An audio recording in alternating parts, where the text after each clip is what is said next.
సురభిక్షీరములన్ సురద్విప మహాశుండాలతానీత నిర్జర గంగంబువలన్ నిలింపజననీ సన్మౌని సంఘంబుతో సురనాదుండభిషిక్తు చేసి పలికెన్ సొంపార గోవిందుండంచు రణాక్రాంత విపక్షతోజత దళాక్షం సాధు సంరక్షణున్ అన్నారు పోతన గారు భాగవతంలో. ఆ దిగ్గజములు స్వర్ణకుంభములతో తీసుకొచ్చి మందాకినీ జలాలతో చిన్ని కృష్ణుణ్ణి అభిషేకం చేశాయి. కామధేనువు పాలు పట్టుకుని బంగారు పాత్రతో దేవేంద్రుడు అభిషేకం చేసి గోవిందా అని పిలిచాడు.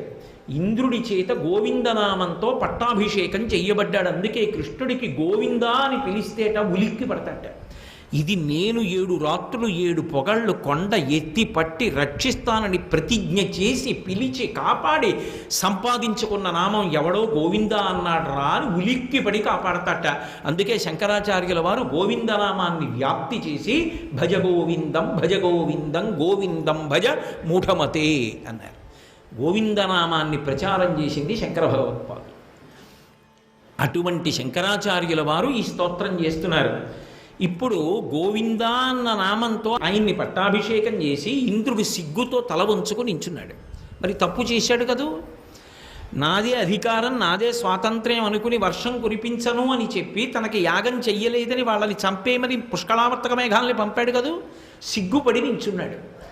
అప్పుడు చిన్ని కృష్ణుడు పరబ్రహ్మస్వరూపంగా మాట్లాడి ఇంద్రుణ్ణి చూసి అన్నాడు, నాయాజ్ఞ చేయుచుండుము నీ అధికారంబునందు నిలువు సురేంద్ర, శ్రీయుతుడవై మదింపకు శ్రేయమ్ములు కలిగి పొమ్ము సితకరి గమన అన్నాడు. నాజ్ఞ చేయుచుండుము, స్వతంత్రుడని ఎప్పుడు అహంకారాన్ని పొందకు. నేను నిన్ను ఆ పదవిలో ఉంచాను కాబట్టి వర్షం కురిపించే అధికారాన్ని పొందావు. ఇంద్ర ఇక పైన అహంకారంతో ఉండకు. నాయాజ్ఞ చేయుచుండుము నీ అధికారంబునందు నిలువు సురేంద్ర, నీ ఇంద్ర పదవిని కాపాడుతున్నాను, నిన్ను తీసేయను, అందులో ఉండు. కానీ శ్రీయుతుడవై మదింపకు, పదవిలో ఉన్నాను కదా అని అహంకారానికి పోకు. శ్రేయమ్ములు కలుగు పొమ్ము సితకరి గమన, ఇక పైన బుద్ధి తెచ్చుకొని మర్యాదతో బ్రతుకు అని ఇంద్రుడికి చెప్తే చిన్ని కృష్ణుడికి నమస్కారం చేసి ఇంద్రుడు మళ్ళీ తన పదవిని పొందడానికి వెళ్ళిపోయాడు. కాబట్టి ఇప్పుడు ఆ శ్లోక ప్రారంభం దేంతో? ఉద్ధృతనగా కొండనెత్తినవాడా. ఆ కొండనెత్తినప్పుడు ఆయన ఏ 2 పనులు చేశాడు? ఇది శంకరాచార్యుల వారి ప్రతిపాదన. ఎవడు అహంకారాన్ని పొందాడో, ఎవడు ధర్మాన్ని విడిచిపెట్టాడో వాడు ఇంద్రుడైనా శిక్షించాడు.